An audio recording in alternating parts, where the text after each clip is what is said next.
Hello, George. Phat Foodforest wormery.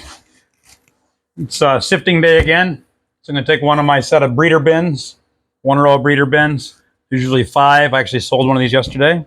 I sold a couple this last week. Sold, bartered. These are wonderful. I'm just going to take a closer look as well. We'll come down and have a look at all the cocoons in here. It's a great way to start a worm bin. But I do want to show others how we're doing this if you have interest. And you can do a small worm bin, a simple tote, a 27-gallon tote, something like that, whatever size you want to use, something small to go in your kitchen sink, whatever. There's different ways of doing it, a double bin system, double tote system, single tote with a wedge system, we call it. But if you want to breed these worms, you want to create an abundance of them. This is Captain Matt on YouTube is where I got this from, but it just works really well using these small bins.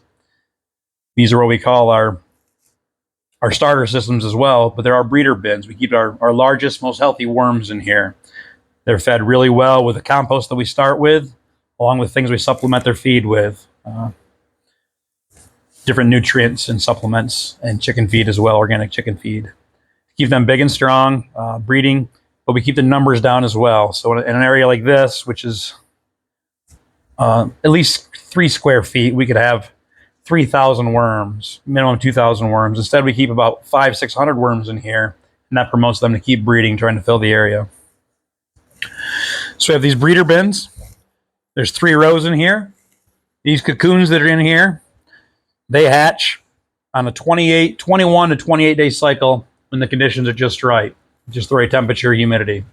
We're really good for that in this basement. So what I want to do is I want to harvest these breeder worms, reset the beds with new compost before those eggs hatch. When those eggs hatch, there's all these small little worms that are in there. They're very delicate. So rather than having to deal with those and kill those worms by not being delicate enough, I harvest them while they're still cocoons. So that's that 3-week rotation. On the 21st, 22nd day, which is today, I'm harvesting the castings, putting the castings into another container, putting the worms back in here in fresh compost. I may show that today. We've got lots of videos of showing how I separate these using light, just pulling the compost off the top. The worms dive out of the way. We'll also look inside of here. Even on the top, I'm going to let it focus. There's just so many cocoons. There's cocoons everywhere. We haven't even looked down inside the soil yet. So once we break into this, we'll see a whole bunch more and worms everywhere. They're just all over the place. So when you do buy one of these, if you do buy one of these, people that buy these end up with these really gorgeous, healthy, strong worms. A bunch of this gorgeous compost that's in here. It's just really nice. It went through the thermophilic stages. It sat as long as possible in a static stage, getting more of the fungal component in there. Nice balanced system. And then we fed it to worms, put it through them, breaking down like this. So you're going to get that compost. That's your starter compost. That's going to go into a new bin for you. Kind of putting 2 videos together here on what our system is and what you can do. But these starter bins are great for buying to get yourself a worm system going. You have the worms, the healthy worms, all that microbiotic activity going on in this compost system already to colonize year bedding. And probably 1,000 or so of these cocoons to hatch into baby worms so that once your system gets up and going, you've got a surplus of worms in there to do that breaking down. But back to these breeder systems. This is how we do it. I'll separate this. I'll pull off the top now. Let the worms dive. I've got a lot of videos on that. When I'm done, I'll take those castings and I put them over here. This is a large batch bin here. I've already fed it once going this direction, starting at one end, going to the other. We've harvested, I think 200 gallons of castings it was. Now we're working our way back the other way with a sloped face on it. So when I take these castings today, empty these bins, take the worms out of them, I'll put the castings in here and dump them on the face here and feed on top of that, calling the worms from one end to the other. What that is it leaves behind all those cocoons to hatch into just a tremendous amount of worms in here. All these little babies, trying to be as gentle as possible. But if I dig down through them a little bit, Mostly just gorgeous compost. And that's what we sell. So a very efficient system. And I've bragged it up before, whatever you want to call it, but I do believe it's a wonderful compost. Someone was doing filming here a couple days ago, said the same thing. It was, can't remember the word, it was connoisseur or something like that. It's a high-end compost, it's gotta be. We're not just feeding it cardboard and waste mail, which those are great things to keep it out of the landfill. We're taking a diversity that we're gonna find out here in the yard. We'll go have a look. Breaking that into a thermophilic compost. I'm not going to get too complicated. It's very basic. It goes through a mesophilic stage. That's a certain type of microbe that's in there, and bacteria, microbes that are in there breaking it down. When it gets to the thermophilic stage, from 105 degrees up to that 141, 161, becomes a thermophilic stage.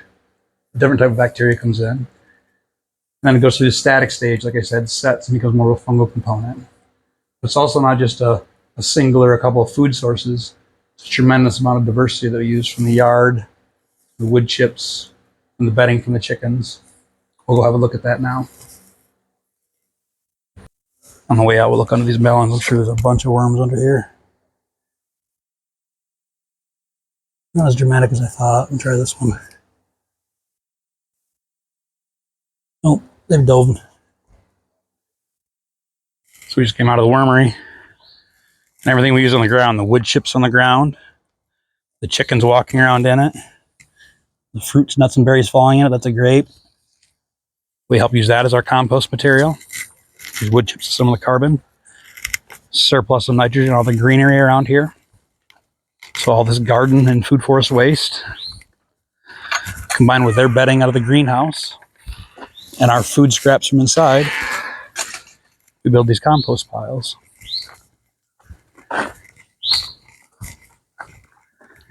So nice out here today. It's been really hot. It's a little cooler today. My microphone's working. So this one's cooled down. I don't have a thermometer in it. We'll have a look though. This one's down to a good temperature. It's been turned twice. It's like a 130 now. This one here is up to 140 something now. We'll give it a minute and come back. It's jumping up pretty quick. I think it's like 142, 143. We don't have to come back. That's that sweet spot where we're breaking down the weed seed and the disease pathogen, so that we know there's going to be no seeds coming up in the castings, or very few, hopefully. And there's going to be no disease passed on in there. The worms should take care of any of that when they consume it anyways. There's a redundancy in that, making sure we're covering that. So one way is having this abundance in our lives, in our yards, creating food forest in our yards, or growing as much on our own properties as we can, and taking that abundance and composting it. Then back to the compost itself, putting that compost.